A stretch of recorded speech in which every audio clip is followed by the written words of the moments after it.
The city of Rembrandt and Van Gogh is adorned by charming canals, beautiful squares and historic architecture. But the real charm of Amsterdam is in its interesting neighborhoods, numerous bicycles, great beer and food, and stunning art experience. Hi guys, my name is Rok and I'm a tour guide, and I can't wait to show you the best things to do in Amsterdam, the Netherlands. The best place to start is the highest lookout point in Amsterdam. From the top of a 22-story tower rising above the waterfront, you will get the best 360 views of the city. Even more, you can get a big rush of adrenaline, as here is also Europe's highest swing, hanging 100 meters or 325 feet above the ground. From this great and relaxed place, you can see the entire city in its busy waterway, which made Amsterdam one of the most important cities in the 1600s. At the time, global trading was done by ships, and the Netherlands had the biggest fleet on the planet. To make trade even easier and to reclaim land for an expanding city, a network of canals was dug. Around them, famous canal houses were built that gave the city today's appearance. And besides, this place is just great. After descending from the lookout point, head over to the main square where name Amsterdam was born. Here used to be a dam on a river, hence the name Dam Square. But even more than that, the dam also gave the name to the city. Dam was built on the river Amstel, hence it was called Amsterdam, and over time it changed to Amsterdam. Tramline divides the square in two parts. One is dominated by a limestone obelisk known as Amsterdam's National Monument. It serves as the site of Dutch Memorial Day on May 4th, remembering World War II and Dutch fallen soldiers. The other part is in front of the Royal Palace from the 1600s, and as the Netherlands is still a kingdom, the palace is still in use, but it is also open to the public. Right next to the palace stands this beautiful Gothic-style church called the New Church. As the old church, that is also still standing, and I will show it to you later, became overcrowded. This church was built in the 1400s. It's no longer used for church services, but as a space for exhibitions, for royal weddings and inaugurations. Towards the main train station runs a lively Damrak boulevard. This street is always full of life and is lined with numerous restaurants, shops and beautiful historic department store. Along the street runs an impressive red brick Amsterdam Stock Exchange building where world's first share and modern stock exchange were born. There is also a canal with many docks where you can find different boat tours and admire crooked historic houses. But the rest of the city hides even more unusual attractions, and one of them is the famous Red Light District. Until very recently, Red Light District was part of this historic De Wallen neighborhood. In an effort to tackle over-tourism, the city decided to move the Red Light District away from the medieval city center and into a new, purpose-built erotic center. You can still find red-lit windows, but the ongoing transformation of this picturesque neighborhood is slowly replacing them with shops. The area also offers erotic entertainment in dedicated performing arts theater and specialized bars. Here are also an erotic museum and Red Light Secrets Museum, but the neighborhood is also known for cannabis. As you know, you can smoke weed in Amsterdam coffee shops. But this neighborhood also has the oldest and the most distinguished museum in the world dedicated to marijuana. This historical neighborhood is full of beautiful historical buildings, and one of them is the oldest building in Amsterdam, the Oude Kerk, or the Old Church. As mentioned, New Church was built when this Catholic church from the 1300s became too crowded. Later, it was damaged in a series of clashes following the Reformation, and much of its interior was lost. As you can see, the church is surrounded by attached houses and it no longer serves as a church. Instead, its spacious interior serves as a contemporary art venue. Next unusual attraction of Amsterdam are the tulips. To see world-famous scene of 7 million flowering tulips, you will need a day trip in Keukenhof Park, located about 40 kilometers southwest from the city. As tulips flower in the spring, the park is only open from the end of March to mid-May. Back in the city, you should visit a unique flower market where you'll find all sorts of tulips and other types of flowers. You'll also see some tulips if you visit Amsterdam's most famous and biggest city park. It's named after Dutch poet Van den Vondel and has a relaxed atmosphere. Around the park are several sculptures, including an interesting concrete sculpture made by Pablo Picasso. It's called The Fish by the Citizens, although the artist's intent was to represent a bird.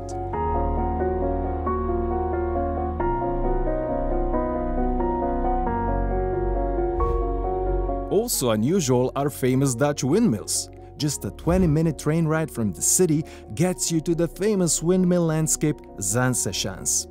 During the 1600s, this area had more than 600 windmills, creating the oldest industrial area in Europe. They used wind power to grind spices, produce paint, saw wood, make oil and other products. Windmills were one of the main ingredients for Dutch Golden Age, as they were a source of cheap energy for developing Dutch industry.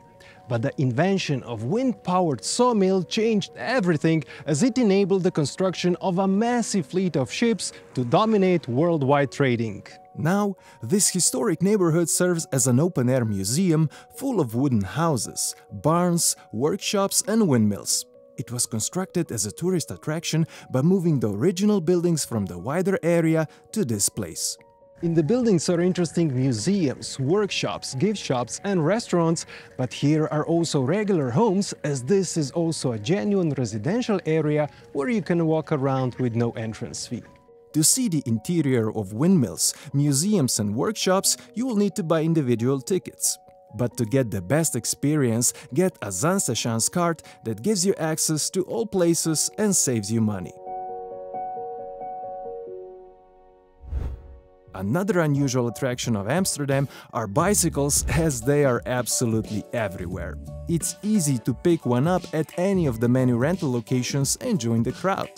Squares have big underground parking garages for bicycles, but centuries ago, this Liedesplein Square was a big parking space for horse-drawn traffic, as it was just outside the city. But nowadays this square is famous for entertainment. If you're looking for nice cafes and bars and a lively nightlife hub, this is the spot, as here are some of the most famous dance clubs. Vibrant Square is surrounded by interesting buildings from the turn of the century and gets busy also during the day, as it offers an overflow of dining options, shops and cafes. Another extremely popular entertainment square is Rembrandtplein, also famous for its iconic nightclubs. One of the busiest squares is lined with a huge number of cafes, bars and terraces packed with people enjoying a drink. It's named after world-famous Dutch Golden Age painter Rembrandt, and his cast iron statue dominates the square. In the Middle Ages, when Amsterdam was surrounded by the defensive walls, this was one of the gateways to the city. In the time of Dutch Golden Age, the city expanded beyond the city walls, and this area became a butter and dairy market until in the 1800s a statue of Rembrandt was placed here. Did you know that Netherlands is world's largest exporter of beer? Its most famous beer brand, Heineken, has been part of Amsterdam for nearly 160 years. Brewery was founded in this historical building in 1864.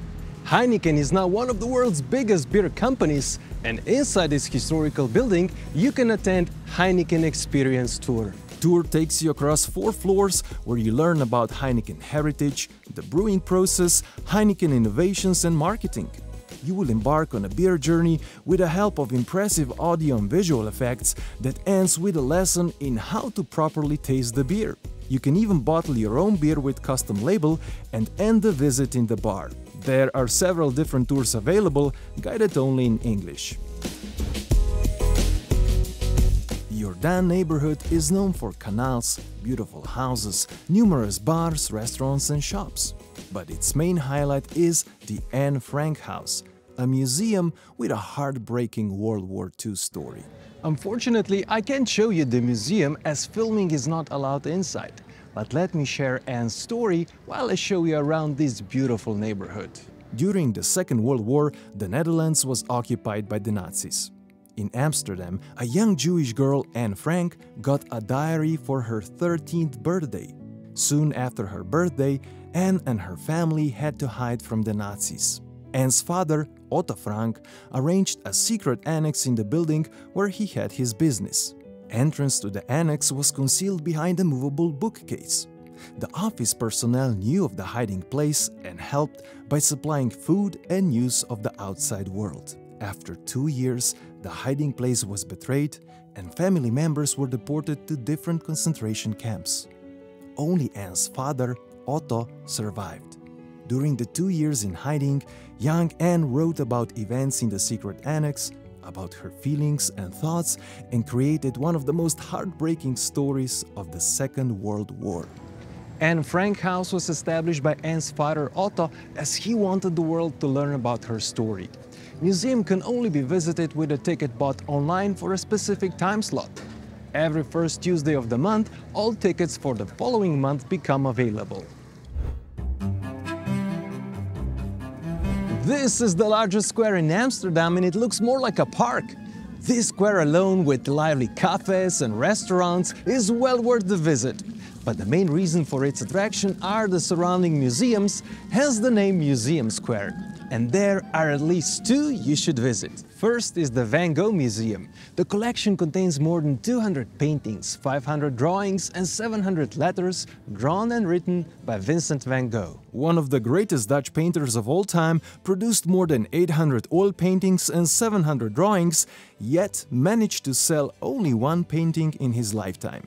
Van Gogh spent most of his life in poverty, but in the late 20th century, his work sold for record-breaking sums. After living in Paris, he developed his famous style of brushwork and created some of his most famous artwork. He started to suffer mental disturbance and even cut off his ear. Over time, his mental problems got worse and eventually, Vincent van Gogh shot himself as virtually unknown artist. But his work left a powerful influence on the development of modern painting and turned him into one of the most famous painters of all time. The second museum you should visit on this square is the Rijksmuseum, the most important museum in the country. It is dedicated to Dutch arts and history, holding some of the world's biggest masterpieces. Unusually, this beautiful building from the 1800s has a bicycle road that runs right through its main entrance. The museum was also built as a symbolical entrance to the Amsterdam's historic city, and that is why it was designed with a tunnel running through it. The ceiling of the tunnel hides a metal panel that serves as an emergency exit for the paintings in the case of fire. The panel sits right under one of the most famous paintings in the world, Rembrandt's Night Watch. Rembrandt's most famous work is part of more than 2,000 paintings from the Dutch Golden Age, occupying most of the museum's second floor. In 17th century Europe, art was mainly commissioned by church and kings. But in rapidly expanding and super-rich Amsterdam, wealthy merchants commissioned paintings to decorate their new canal houses with everyday motifs and landscapes. That is why most Dutch masterpieces were painted in that era, and they represent one of the first secular paintings of everyday life in European art. Also amazing is the first floor, occupied by the 18th and 19th century art that includes a small collection of Van Gogh's work. Besides art collections, museum also includes other artifacts showing the history of the Netherlands. They tell the story of Amsterdam and its way of life from the Middle Ages to the present day. Rivers, dams and canals are the birthplace of Amsterdam, as the city has more than 100 kilometers of canals, about 90 islands and 1,500 bridges. The Amsterdam Canal District is part of a UNESCO World Heritage Site and represents the heart of the city. It includes 3 main canals with a web of smaller ones that form a canal ring around the old town. The 3 main canals dug in the 17th century during the Dutch Golden Age form concentric belts around the city. Here are the most beautiful houses built by the most influential residents and the richest merchants of its time. These canals remain to be the most prestigious area with the best hotels, but of the main canals are other beautiful areas, and one of them is a popular shopping area known as the 9 side streets. 9 picturesque streets are actually 3 streets crossing 2 canals, which makes up for 9 small streets. They are lined with beautiful houses full of quirky and exclusive shops, boutiques, cafes, art galleries and restaurants. Floating down the canals is one of the most popular things to do in Amsterdam. The widest selection of boat cruises can be found around main train station and Anne Frank House. Cruises take about an hour or hour and a half, but the best way to experience the canals is by taking an open boat tour. Amsterdam has many more museums, quirky places, squares and neighborhoods well worth the visit, and this list could be much longer. That is why you should check my favorite Amsterdam tours and experiences in the description below. If you wonder what food you should try in Amsterdam, check my upcoming food video in the top right corner. My name is Rok and I spent last 10 years traveling around Europe as a tour guide. Thanks for watching and see you next time.